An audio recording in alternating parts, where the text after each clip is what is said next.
Welcome to Ion Franchising, where you will learn the A to Z's of franchise.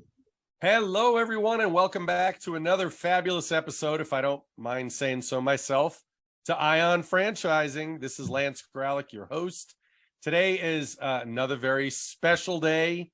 This is a hot brand that we're going to talk about. I have two great guests, and ladies first, so we'll go with the lady. Let's see. She's been in the world of franchising for just about 10 years these days. She was working at a friend's group side by side with him for years, a B2B cost reduction franchise, doing it all from training, support, operations, eventually chief business development officer. She was a competitive soccer player. No way you'd be able to figure that out, but that's what she was, believe it or not. 15 years doing that. And she's so passionate about kids that she just had one. Welcome to the show, Director of Franchise Development, Miss Jessica McLean. Thank you, Lance. Happy to be here. And shout out to Bo McLean, the little boy that I just had. Good job on that. Well, I didn't do the reveal on the name of the brand that we're talking about today until we get to our next guest. One of the co-founders of this brand, senior executive, 15 plus years business development, and he looks really young, but he's got a lot of experience. That's very, very nice of you to say that, Lance. But usually when I go to a bar now, as soon as they see my head, they're like, you don't need to pull your ID out. Just come on in. It kind of hurts. Bald head gives it away, huh? It does. Bald head equals experience.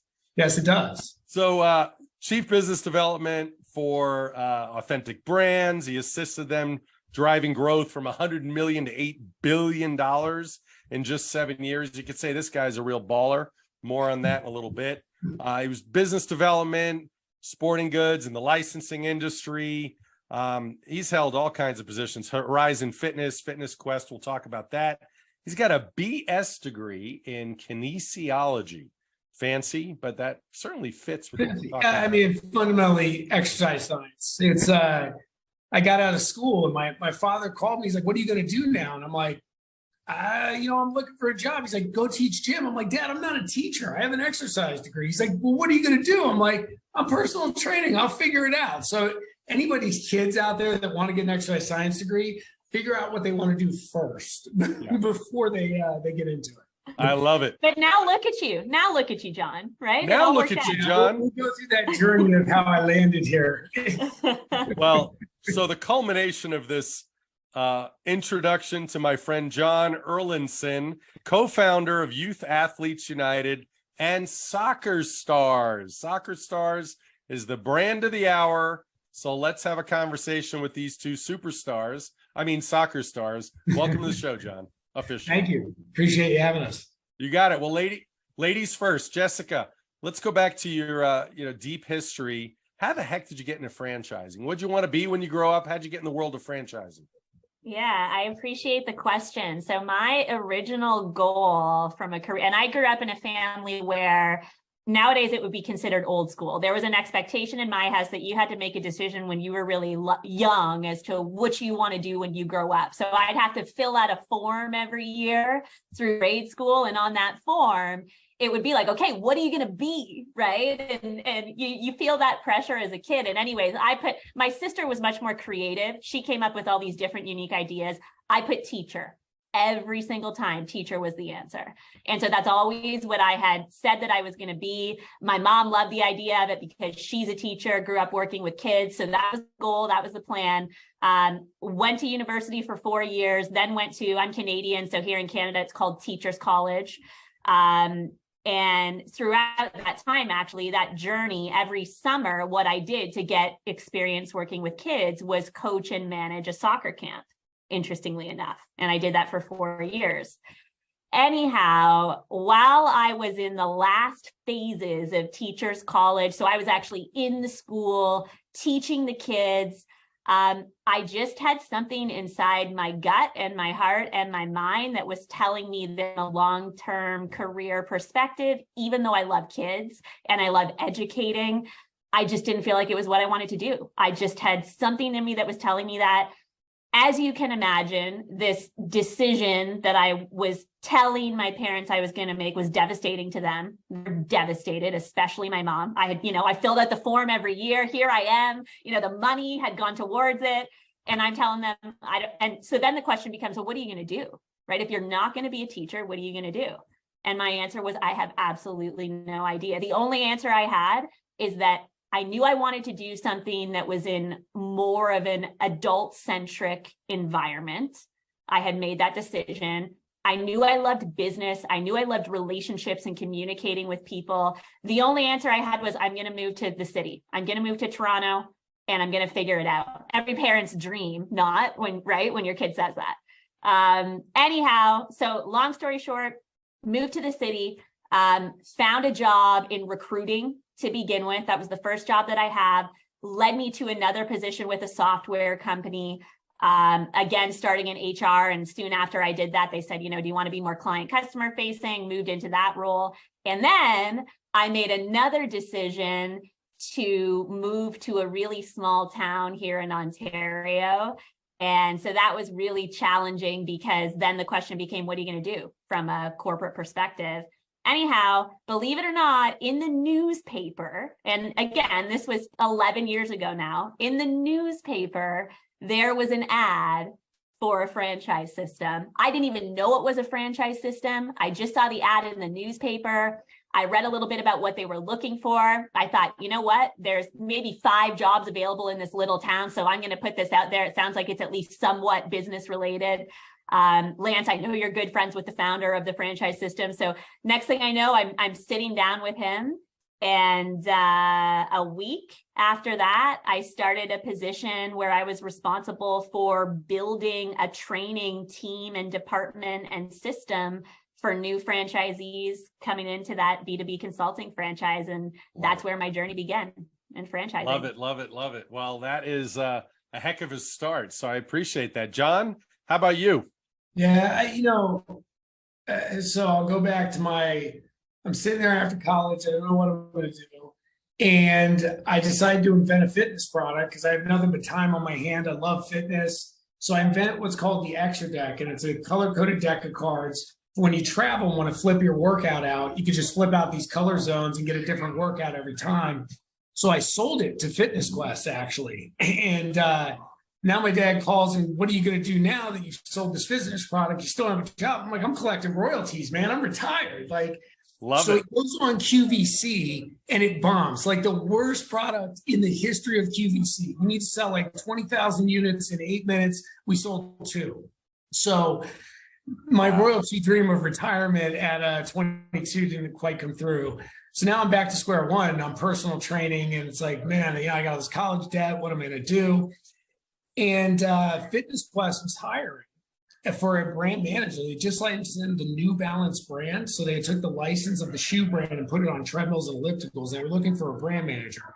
They wanted 10 years of experience, all this stuff. And I called up the owner and said, look, man, I'm a bright young kid. I'll work my ass off. I'll be in the office till 4 a.m. You tell me whatever you need to do. I want to come work for you, and I want to do this job. So he's like, well, look, New Balance has got to sign off on it. So send me your resume. I'm out of college. I have nothing on my resume, but I was able to talk my way in, and went there. And it was really my first taste of business experience. They did a lot of infomercials. So they had this boom to bust cycle. I remember.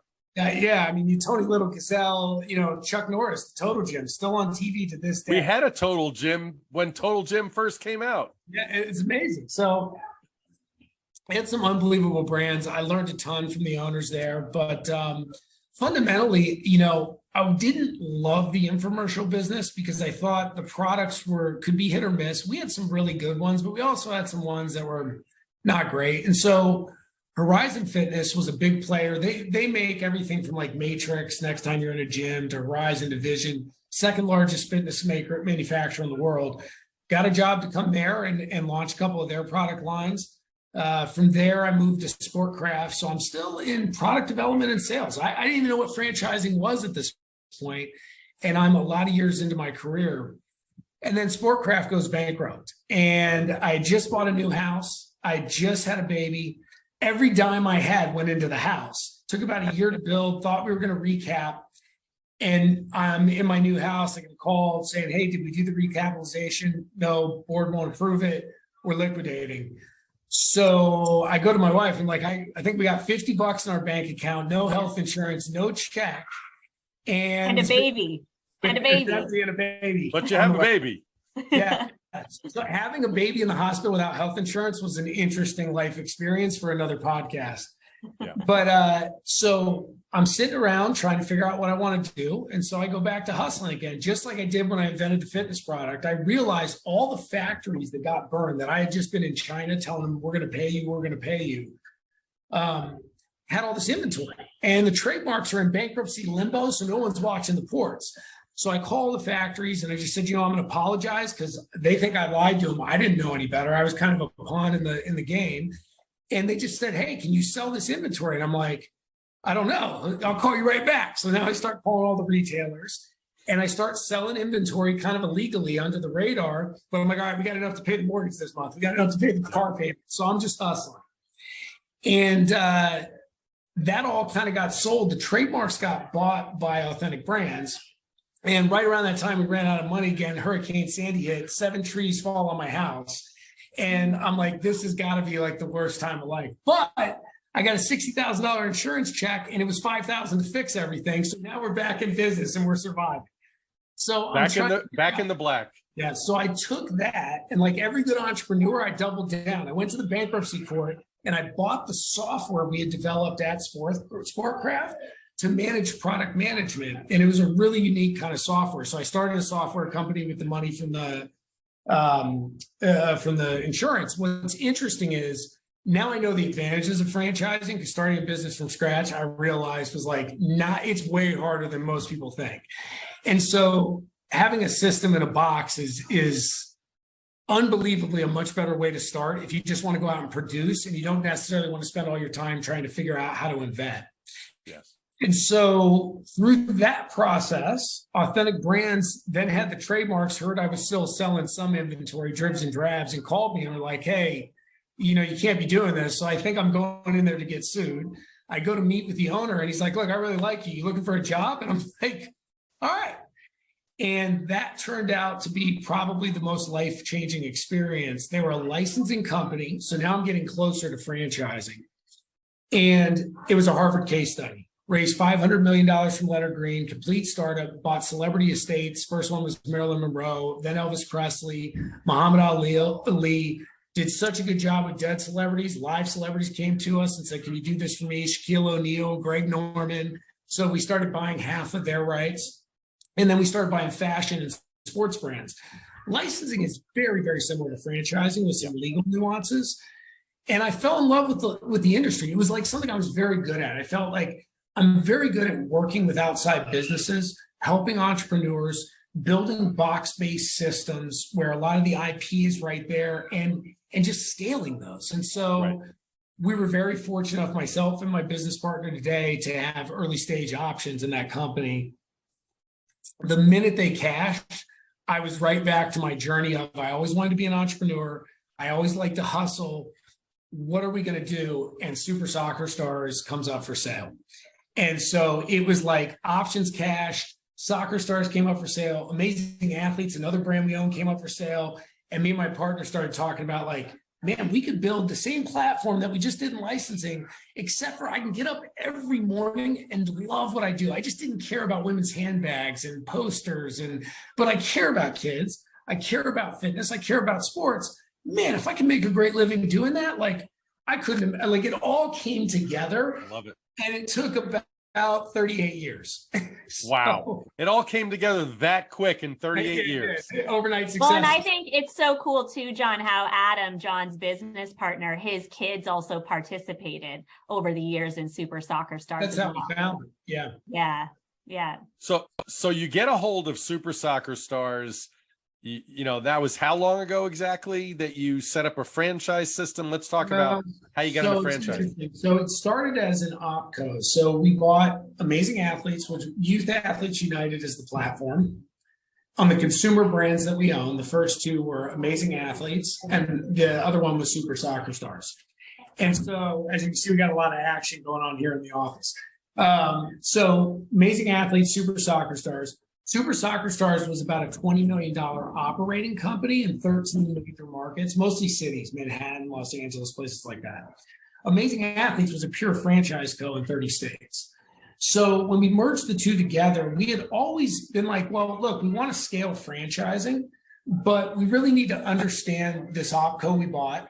And we really need to get a better understanding of how licensing is different from franchising. And we don't like to move fast before we understand that everything is in place. Right. And it was going along like better than anything I could have ever dreamed. Put my whole life savings into it. It was great. And then the pandemic hits. And I remember, so we have about 600 W-2 employees between the coaches and the corporate staff. And I remember, being like, oh my God, we're going to have to lay off 95% of the staff. And we did it in like, a week, 2 weeks. And then we had this core staff left. But for me, again, you talk about things coming full circle when you go on these entrepreneurial journeys.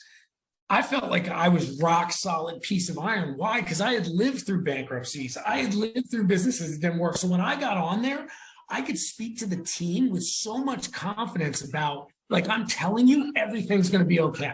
This is just part of the process. It's part of the process. And when I got up with our franchise partners, same thing. Guys, I'm telling you, everything's going to be okay. Not only is everything going to be okay, this is going to be the best thing that's ever happened to you. They couldn't believe it. I was saying that. What do I mean by that? Half of the mom and pops competition that's out there who you really compete with will go away. They won't survive. They're not going to make it through this. You have an army of people with you here at corporate. You have an army of corporate resources. By the way, you all worried because we were private equity backed. Now I bet you're pretty happy because we're going to be around to live the tale, right?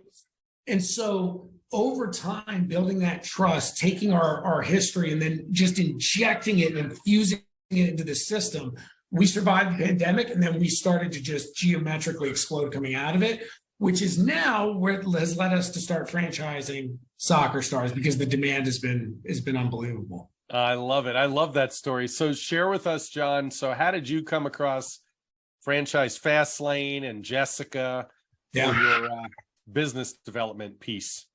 It's funny. In life, you always think like you know more than you really know. And so I was like, we got this franchising thing figured out. But we're always digging for like more knowledge. Like, how do I sell faster? We had sold 30 units of Amazing Athletes and another tennis and golf brand we own called TGA. And we're like, we're doing great, and we went to one of the conferences. I can't remember which one it was. And we started meeting investment bankers and different people in the industry. And FastLane kept coming up. You got to talk to these FastLane people. You got to talk to these They're just like you, but they're an FSO. I don't understand what an FSO is. They're a broker. And so I meet Carrie and she said, look, it's very simple. You ever sell a house? I said, yeah. She said, okay. So you have a seller's agent and a buyer's agent. And fundamentally, the reason why we can sell faster is the agents have processes where they can talk to each other seamlessly. They get each other's language.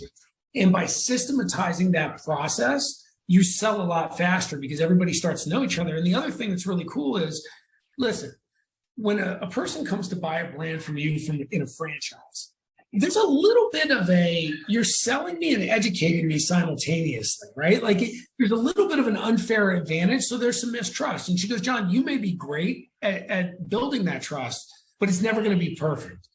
You put it into my system with your unit economics and we're going to make it perfect. And to their credit, I mean, they taught us so much that we didn't know. I mean, I thought we knew this and we knew this. And so it's been unbelievable. I do think we'll be one of the fastest systems to ever have a franchise close because every broker you talk to says everyone checks off sports. Everyone wants to make a good living at sports. There's not a lot of options out there. No. You became such an obvious, amazing option, and I love it. So Jessica, talk a little bit about your little story. You just joined the fast lane, so to speak, and Soccer Stars it is. And look at you, former soccer star yourself, jumping in, helping on the Fran Dev side. Yeah, so it's interesting actually because FastLane, they're as John said, very prominent name now, have become a very prominent name in the franchising industry in general. And so I had crossed paths with some FastLaners, with Carrie Gilly, at consultant network conferences that I was at for the brand that I worked for almost the last decade. And so it was it was just before the pandemic hit that FastLane had approached me about coming into the FastLane. And at the time, and actually soon after that, the pandemic hit. And my response to the person who had contacted me was, look, I'm happy where I am. I love what I'm doing. Now the pandemic's here. I felt really confident about the economic recession-proof aspect of, the brand that I worked for. Anyways, time goes on. And it's so funny because, and this speaks to Bobby Brennan, who's the person that initially contacted me from FastLane. He's a senior VP there. Anyways, Bobby called me one day. I was off on maternity leave with my son, and he just put a question out there. He said, "How do you feel about soccer?" was his question. And as you now know, and as you said, Lance, so I played soccer for 15, 16 years, love kids. That was a big reason why teaching was the original career that I was pursuing. And so from there, these conversations just spiraled with the FastLane. And Lance, you know this because you and I have known each other for a while now. I'm a passionate person just in general. Really important for me to be passionate about whatever it is that I'm doing career-wise. And it was that passion that drove me more and more towards coming into the FastLane, being a part of what they represent, but even more so, equally or even more so importantly to that, representing soccer stars.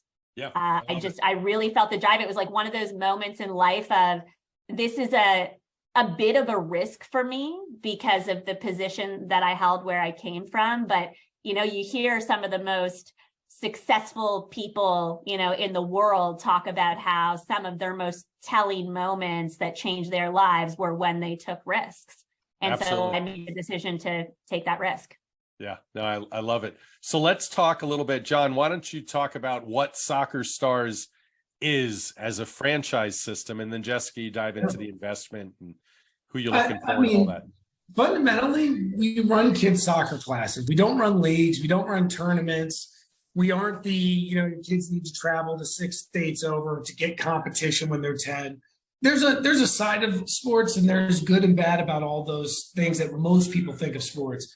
Then there's this magical world that we exist in, which the majority of the revenue from our franchises and our businesses today comes from kid classes' first sport experience. And so it's soccer is every kid's first sport. Mom can come in as early as parent and me. If you're 18 months to 2, you can come on the field with your parent, play, and everything is this educational, fun-based learning that is wrapped in this soccer package. And you're having a great time, but you don't even realize you're learning if you're a kid. It's all developed by not just soccer experts, but early childhood development experts. And it's progressive every step of the way. Now, we do run Crib to College, and we will partner with your local soccer club to get the parent volunteers best-in-class content and to get them a trainer to make sure that the practices are great. So we have that ability to really run the gamut. But the majority of the revenue today really comes from kid classes, under 6. And it's so interesting. One of the things that I found is a lot of, John mentions parent volunteers who are coaching, and I've been having conversations with some people who, because nobody's volunteering to coach their kids' teams, they're volunteering to coach their kids' teams. And then they'll say to me, and then we went on YouTube to try and figure out what we should cover at practices with these kids. And they're saying that because what they didn't recognize is there's this business out there like a Soccer Stars that you can run as somebody who loves kids, loves sports, but where there's also a pre-created and designed curriculum there for you and or, these coaches as you grow and scale to roll out for every single age group, every single type of class. And I get that wow factor back from them because they're, again, talking about these YouTube videos.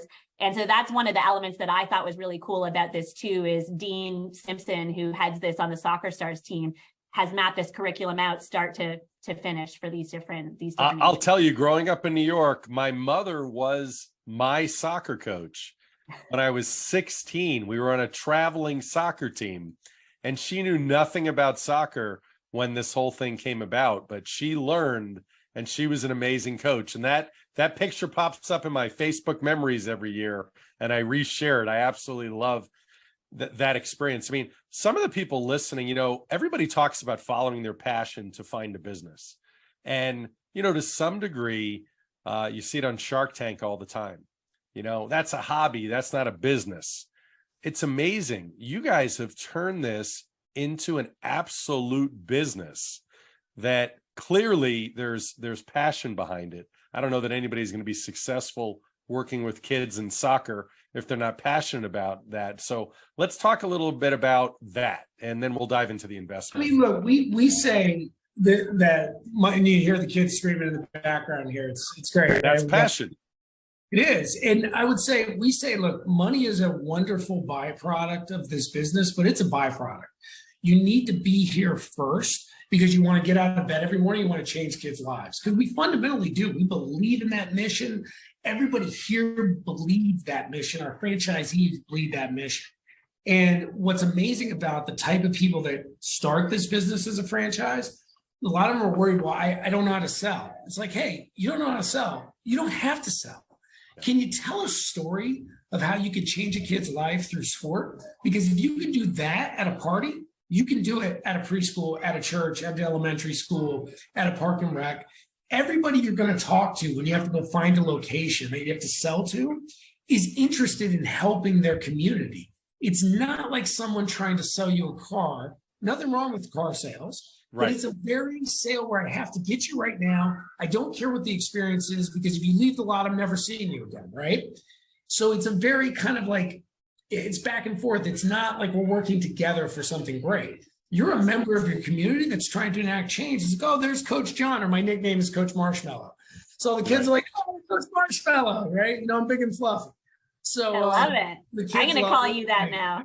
Those are the little like techniques that we teach, and like it just ingrains you in the community in such a cool way. Now, we do want our owners to scale, so we don't want them to be on the field all the time. I go on the field once or twice a year just to stay close to the product. I love it. If I was doing it all the time, I wouldn't be running the business. Right. But you have to start there, and you have to be comfortable enough to get there. Right. And so that is what makes this special. And if you do that right, this business just throws off cash. And what's crazy, it's not like you're charging a parent $3,000, $4,000, $5,000 for a travel team. It's a couple $100 for a 10 to 12 week session. It's very affordable. It's very reasonable. And we also do have a big charity initiative where we want to help all kids impacted through sports. So we talk about like give a class, take a class.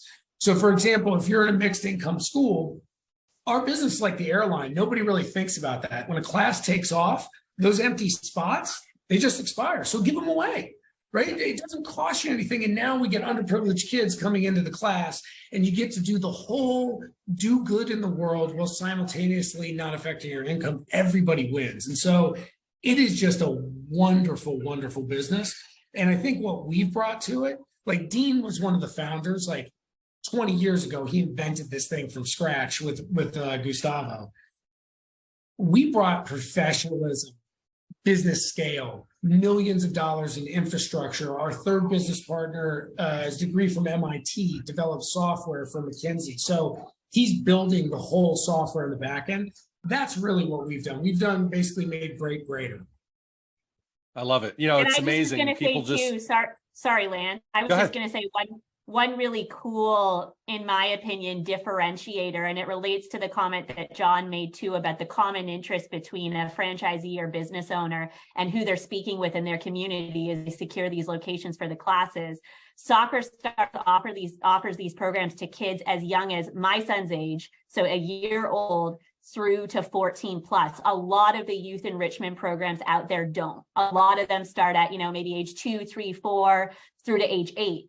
So when they're talking to these facilities, that's another thing that they can use to differentiate or talk about is, what about your son who's 18 months? For me, and that's early on when I first met John and the team, I don't think there's any program out there for a kid my son's age here where I live like this, like the Parent Soccer Stars program. So it's unique in that way too. And to go back to the passion piece, it really is about the kids. What can we provide to these kids? The socialization, what's that going to mean to the parents? The mom who's maybe at home who now has something that she can take her son or her daughter to at such a young age. Or for the older kids, the kids who aren't as skilled at sports, they don't make the competitive teams, but maybe there's something like this that they can do where they still have a really good time. It's meaningful. They feel like they're a part of something. So I think that's a really special element of this, to John's point, something that certainly does need to matter to the owners coming in addition to some of the other really cool elements like the revenue they can make with something like this. Yeah. John, I was just going to add, when you were mentioning your partner from MIT, every great franchise, between technology, intellectual property, the investment that you guys are making. I mean, this is youth sports. This is, you said, the money is a byproduct. The fact of the matter is, last I checked, it's a $19-20 billion industry. And there's a lot of money to be made. And I think it was Steve Jobs that said, do the best you can on your product and your service, and the money will follow. And that's clearly what this model is all about. Follow your passion on the field, and you'll take a sack of money off the field. That's my quote of the day, at least. So let's talk about the investment, Jessica. Why don't you dive into that? What's the investment? So people listening that want to be a soccer star and join your amazing franchise, talk about that. Who are you looking for? Yeah. What's the investment? Yeah. So I'll let you, John, lead the charge on who we're looking for, and then I can comment. But the investment, it's a low investment business. So one territory, and actually I should say two really large territories as well. So we're going with a territory size of 400,000 people in population, which is big. Investment is $49.5. So you can move forward as a business owner, invest for one territory all in under $100,000. And what else are you buying besides the franchise fee? What else are you investing in? You're buying goals, and you're buying balls and cones and all that good stuff, right? Yeah, that's right. I mean, but the bottom line is there's really minimal fixed expenses beyond the investment itself. And then it's also the type of business where you can get to cash flow really quickly, because as we've been talking about prior, as soon as you secure that second location, the kids can then start registering for those classes, and you're getting to revenue and cash flow. So low initial investment, minimal fixed expenses with something like this. And then the one thing we haven't touched on yet, but I just think it's really important, and it speaks to the Youth Athletes United platform overall, is the operating system that these franchisees are using. It's immaculate. They're using one system, which includes a CRM shared database, the curriculum that I mentioned, we call it a Lean Six Sigma recruitment platform. Well, so of course, this is MIT certified stuff here. That's right. Like John said, but it really, all the registrations, the payments, and so on and so forth are happening through this one platform. I know for me, when I started to become involved with the brand, the first thing that I was touched by was the team, because you can feel that they've been through things together, like John talked about earlier.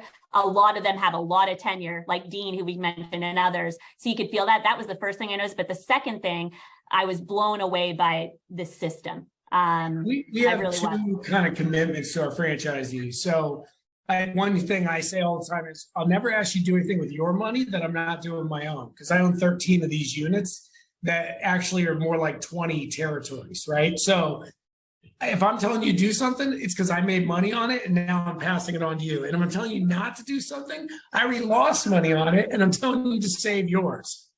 And then the other thing is, you'll always have operators to talk to, not technicians. So what do I mean by that? Too many franchise systems, you have a technician, somebody that's never worked in the business, somebody that's never had to deal with a hiring problem or a sales problem or anything. They're not battle hardened. Everybody that's here, they work in our operating units. They have to go out and sell. They have to go out on the field. They have to go out and deal with coaching. Maybe they didn't work in the coaching department, but they've taken kind of a tour of the department. They lived in the day-to-day, and they have an expert that they can call on if they need to. And it's built something very, very special that really not many other systems have in franchising in general, but especially in youth sports. I love that you have corporate locations. There, like you were mentioning, there's quite a few franchise systems that don't. That could be very effective as well, but having corporate locations knows, look, just like the pandemic, you get to feel exactly what the franchisees do. Well, think about it. If you were a franchisor with no corporate locations, it's easy to sit on your high horse and be like, well, hey, you guys got to figure that out, and I'll cut your fees. But like here, I'm like, Guys, my units are as big as the entire YAU system. We're 50% of the revenue, right? Yeah. So I'm going through, and I got 600 plus employees here. So imagine what I'm dealing with in the microcosm. Now I'm still empathetic, and I'm your partner, and we're going to get through this together. But the quality of that speech is so different when they know that, you know, you're on the other side of a bigger problem and you're coming every day. I mean, if you look at our franchise business review surveys today, coming out of the pandemic, like the leadership numbers have been off the chart. Like that's amazing. Everything's an opportunity in life. And we listen a lot. And I think franchisees love that. When we bought all these systems, one of the first things I noticed was it was like these founder-led, I'm God in this system and you work for me. And follow the manual, right? Here's the manual, follow it. And so we came in and it's like, well, I kind of flipped that a little bit. You're my customer and my business partner. So at a minimum, we're like this. And as the customer, you kind of sit above me because my job is to make sure you get what you need to make money. And so if you have an idea, no idea is a bad idea. Now, I can't promise you we're going to execute every idea that comes in, and you got to understand that. But if you have a really good idea that's scalable, it's going into the system. Why? I have to be a visionary genius. I need a notepad and a piece of paper. Tell me what you want. I'll make sure I get it done, right? And so what's happened is we have this never-ending list of innovation coming in of how we can always get better. And the partners love it because they feel so engaged and so vested in the system that now this community of franchisees, they're all talking to each other, and it just builds on itself. And it's been incredible. Yeah, that's amazing. So, John, talk about the investment. I mean, we talked about the investment. Sorry. Talk about who you're looking for. That's what I meant. Yeah. So the type of person, look, very simple. High energy. I think you can feel that from the call between Jess and myself. And absolutely loves kids, loves sports. If you have those three check the boxes, I tell everybody, you can't fail in this business. You cannot fail unless you can't get yourself out of bed in the morning. And we've had one or two of those. If you're a person that needs to have someone else put you on a schedule, I can't help you. Yes. You just have energy and you're just willing to go and you're passionate about what you do. You can be the worst salesperson of all time. You could be the worst marketer of all time. Preferably, you wouldn't be the worst coach of all time, but even then we can work with it. Yeah. But you can build a great business because you're just out there telling your story. And what is mind-blowing about this business is it runs like 1975. It's fragmented like you've never seen. It's mom and pops. It's poor quality, good quality, poor quality. And it's still so many locations in areas that have had, like, you know, Jersey's like a soccer hub. It was like the heart of the British invasion of all these visa coaches coming over and starting businesses. And yet I can't believe how many cracks there are in the market where we pick up new business every day here. And so it really is a very easy business to run. We do get a lot of first-time business owners because they think about it. Why are you going to go spend $200,000 on a lease, open up a store, be on the hook for 10 years, plus your franchise fee, plus all this? So the capital investment, if you've never owned a business, you go to build a retail facility, it's scary, right? It can bankrupt you. Absolutely. Here, this is the lowest investment in FastLane's portfolio. And I would argue it's one of the lowest investments in franchising. And so if you look at the investment to return, there's very few things that are close. Well, John, let's I'm going to have Jessica lay out the process, but I have to tell you that I love that when I went to your website, the numbers speak for themselves. For those listening that have never looked at franchises before, there is a franchise disclosure document, normally called an FDD for short, that you will get when you investigate any franchise, including soccer stars. And on the website, cited from the FDD, average unit volume of $1,320,980 to be exact, 13 units. The small print, of course, is the 13 units reporting in the FDD. And you'll get that and see that same information. And that's the beauty of franchising, is transparency. So you will get that from Soccer Stars, and I absolutely love that. And I would just to add to that, Lance, as it pertains to the numbers, the thoroughness and detail of this item 19 is also really, really great. So what I mean by that is somebody can actually see for these 13 outlets how many locations, how many class locations they're running per outlet, what the average revenue is per location, right? So do they have less locations, but they're generating a lot of revenue? They're really nurturing those locations, or do they have more locations and bringing, you know, so all of that detail is there to really help you as a, like John said, especially a first time new potential business owner, wrap your head around a pro forma coming into it. You know, me and my short sayings that kind of sum up things in life. Like, I'll never tell you anything before you sign, that I'll tell you something different after you sign. I've seen a lot of that in franchising.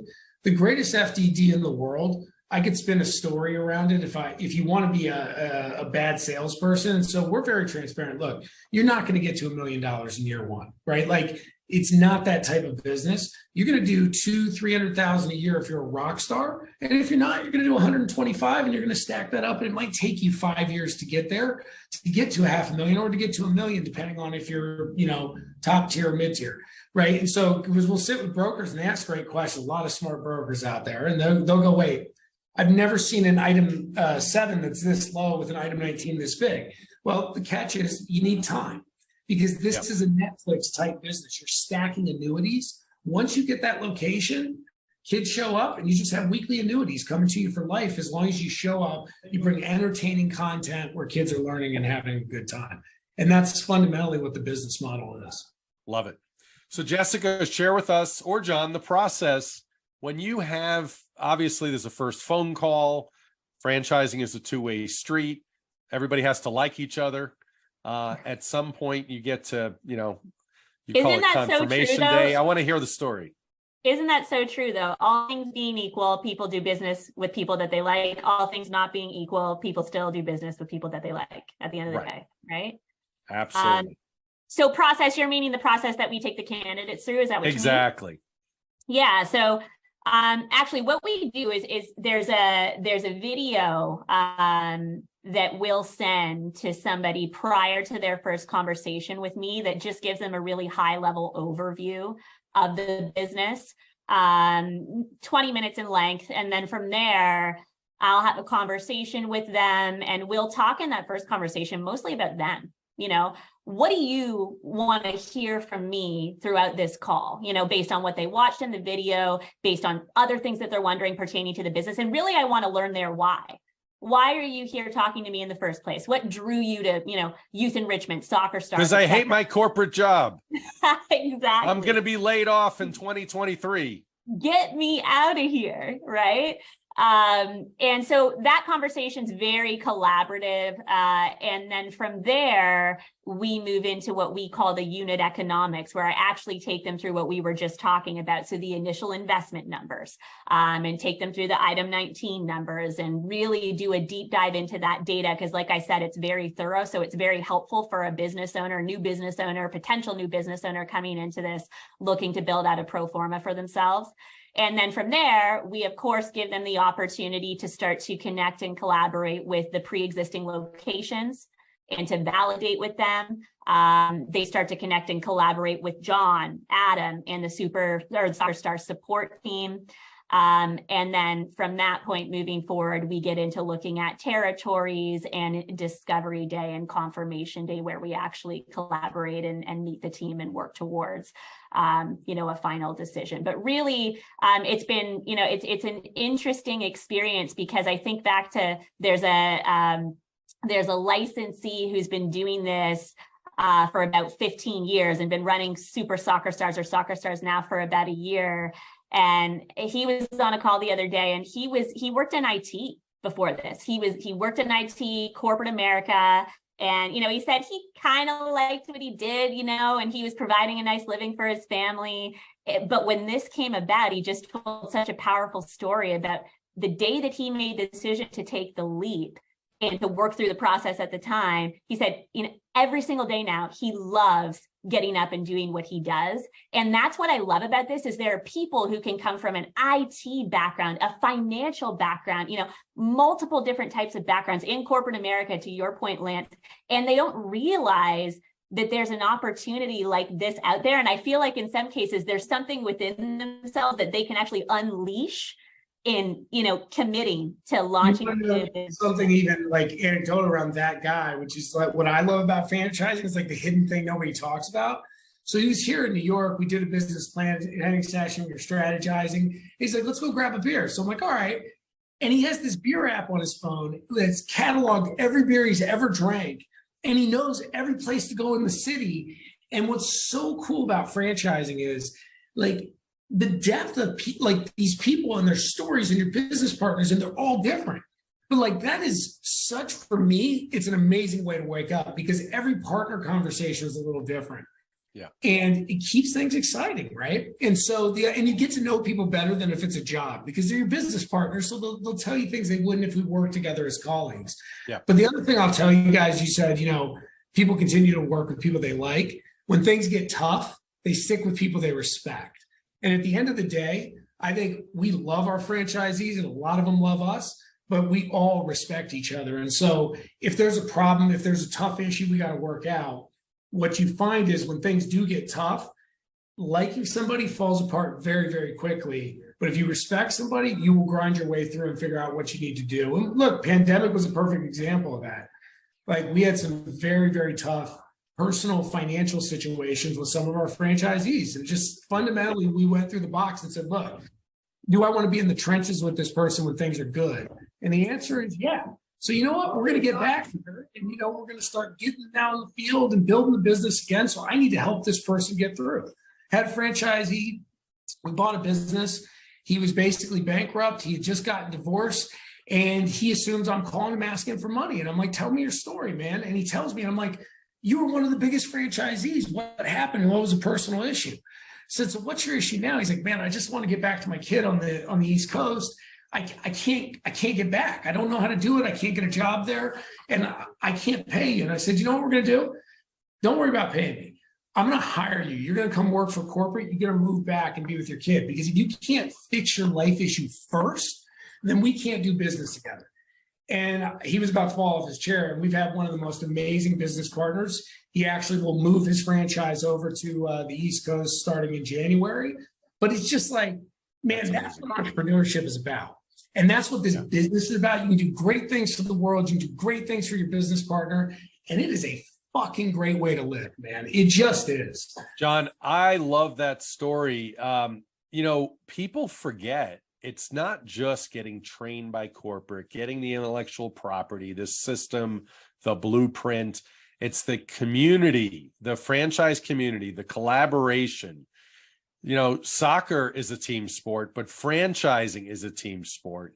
And I absolutely love that you're saying the things you're saying. I mean, it's amazing from you literally being on the field with corporate locations to having that kind of, not only bandwidth in the corporate office, but the grit. And I just love it. So I want to applaud you and what you guys have created. And I'm so excited about the future for you guys. Yeah. And I would tell you, it's interesting, right? Because when people get into franchising, 10% of the capital is put up by the partners, 90% we raise from private equity. And they've been unbelievable partners to us. They get us, like you always want to find it. But from a franchisee perspective, most of the time, franchisees fear private equity because they're worried, these guys just want money. Yeah. It's the exact opposite. If I'm owned by mom and pops, my income is taking all the profits out of the business. But when you're owned by private equity, they want all the profits to go back into the business for growth, right? So some of the reasons we could do great things like that, where if I own the business on my own, we may not have been capitalized. But when I have private equity partners that are well capitalized and the business is doing well, I can take some risks. I can take some shots on people. I can overinvest. I can do great things for the franchise system because it allows me to think long term. Because at the end of the day, our alignment is we all want growth. And what does growth mean? Kids in classes. The more kids' lives we change every single class, the more profitable everybody, becomes and the business becomes. And so it's that beautiful alignment of everybody winning. I love it. I love it. So Jessica, final word for you. And then John, I'll give you the ultimate final word. Why does John get the ultimate final? No, I'm only kidding. John deserves the ultimate final word. No, I would just say, I just want to thank you, Lance, for for having us on. And I just want to go back to talking for a second about my personal decision. And I'm not making this about me, I'm making this about Soccer Stars, but my decision to take the leap that I did in coming into the fold and representing Soccer Stars. And one thing that I just want to say and mention is, so I went to Manhattan, spend time with John and the team at the corporate location there, the headquarters, which is where new owners will probably come to train in the future. There's a couple different options for that. But anyways, one thing that we did while we were there is not only did I get to witness the classes, the Soccer Stars classes that were at that location, some of which, again, were kids who are my son's age. It's funny, in the FastLane, there's sort of an inside running comment because our director of marketing or VP of marketing, she called Soccer Stars the cutest brand there ever was, the cutest franchise brand. But also, in addition to that, John, myself, his business partner, Adam Geisler, their VP of operations, all of us walked to Central Park to see some classes that were happening there. And I mean, I kid you not, every single person, Adam, John, they were all involved in the class. And I just know, I've been in franchising long enough, you don't see that. That's not happening all the time. Founders aren't out there. I'm telling you right now, at the brand that I came from, the founder wasn't out there acquiring clients B2B with the franchisees. You really don't see that type of hands-on approach and commitment and belief. And so I just want to end on that note, and again, just reiterate how much I believe in it, and that's why I'm here today, and how much I believe in the future of it for these people who are going to be bringing into the system. So I'm just excited, and I want to say thanks again for having us, Lance. My pleasure. John? Yeah, look, I would say everyone that is here has been very fortunate to do well in life. And we tell the franchisees and we tell the kids, you got to be having fun every day, right? We want great partners that want to have a lot of fun and build a wonderful business. And so if that defines you in sports, call us. And if that doesn't, there's a million other things out there for you, right? And so that's the way we look at the world. Like, I want to get up every day with the energy that 5-year-old gets up with, coming to class, saying hi to Coach Pineapple or Coach Marshmallow, and like, hey, how you doing? Like, that's the way I want to get out of bed in the morning. I want my franchisees to get out of bed in the morning like that. And if you can do that, then this is going to be the best journey you've ever had. And it won't be perfect, and it'll be hard, and then it'll be great, and then it'll be fun, and then it'll be different. Anything that is good in life, the ball is moving, it's rolling, it's exciting. Like, literally, it is literally. So that's the pitch, I guess. I just have to tell you, John and Jessica, I start all my calls with my clients, my candidates, with what is your goal? Get it? Anyway, it's a good place to end, right? Thank you. Thank you both for being here, and wish you much success. And I'll be certainly a part of that as I'm telling all my clients about you. So thank you both for being here today. Thanks a lot, Lance. Appreciate it. My pleasure. Thank you. Thank you very much for listening today. Please like, follow, and subscribe. This is Lance Graulich. Until next time.